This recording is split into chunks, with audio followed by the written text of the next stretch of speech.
Hi అండి, welcome back to our channel. This is Suguna Satish. మీకు కనుక మా వీడియోస్ నచ్చినట్లయితే లైక్ చేయండి, షేర్ చేయండి అండ్ సబ్స్క్రైబ్ చేయడం మాత్రం మర్చిపోవద్దు. ఈ రోజు వీడియోలోకి వచ్చేసి ముందుగా మన ఛానల్ ఎవరైతే సబ్స్క్రైబ్ చేసుకోలేదో వాళ్ళైతే సబ్స్క్రైబ్ చేసేసుకోండి. 7 months ప్లస్ పిల్లల నుంచి ఈ ఫుడ్ అయితే పెట్టండి. బ్రేక్ఫాస్ట్ లోకి చాలా ఇష్టంగా అయితే తింటారండి మీ పిల్లలు. ఇంకా వీడియోలోకి అయితే వెళ్ళిపోదాం. చెప్పు హాయ్, బాయ్ చెప్పు, బాయ్. సిగ్గుపడుతున్నాడు.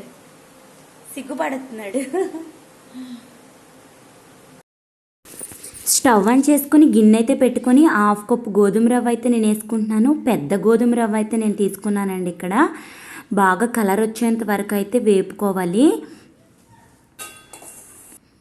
బాగా వేపుకుంటే ఉడకడం కూడా చాలా ఈజీ కూడా అయిపోతుంది, తొందరగా ఉడికిపోతుంది. పక్కన పెట్టేసుకొని అదే గిన్నెలోకి కొంచెం ఆయిల్ కానీ నెయ్యి ఉంటే నెయ్యి వేసుకోవచ్చు. మా వాడైతే నెయ్యి ఇష్టపడడు, సో నేను ఇక్కడ ఆయిలే వేస్తున్నాను. ఆయిల్ కొంచెం వేడెక్కిన తర్వాత పోపులు, జీలకర్ర, చిన్నగా తరుముకున్న వెల్లుల్లి, కరివేపాకు అయితే వేసుకుంటున్నాను.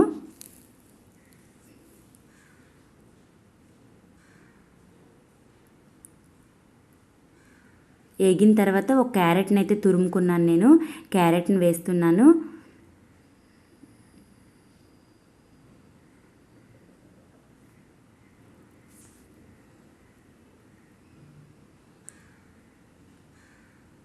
క్యారెట్ బాగా వేగిన తర్వాత సాల్ట్, 1 yearలో పిల్లలకైతే సాల్ట్ అవాయిడ్ చేయండి, సాల్ట్ వద్దు.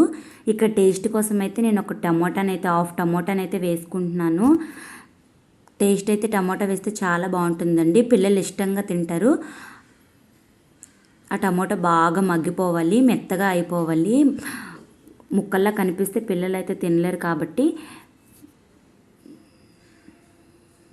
మెత్తగా మగ్గిపోయిన తర్వాత నేను కప్పుకైతే గోధుమ రవ్వ తీసుకున్నాను. 2 cups వాటర్ అయితే వేస్తున్నాను ఇక్కడ.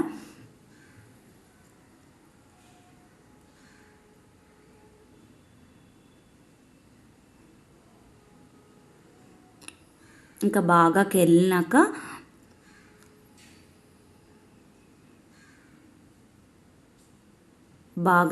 తర్వాత గోధుమ రవ్వనైతే వేసుకొని లో ఫ్లేమ్లో పెట్టి ఉడికించుకోవాలండి.